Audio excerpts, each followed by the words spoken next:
అబ్బా,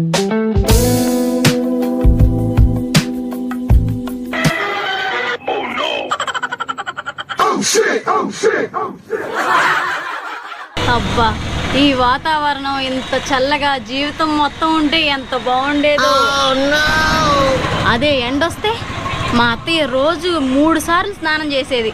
నాతో బట్టలు ఉతికించడం కోసమైనా 3 సార్లు స్నానం చేసి ఆ బట్టలు తీసుకొచ్చి నా మొహాన్ని వేసేది. అదే ఇప్పుడైతే చల్లగా వాతావరణం బాగుంది, వర్షం కూడా పడుతుందని చెప్పేసి మా అత్తయ్య 2 రోజులకు ఒకసారి స్నానం చేస్తుంది. నాకు బట్టల బాధే తప్పిపోయింది. అందుకే జీవితాంతం ఇలా ఉంటే ఎంత బాగుంటుందో.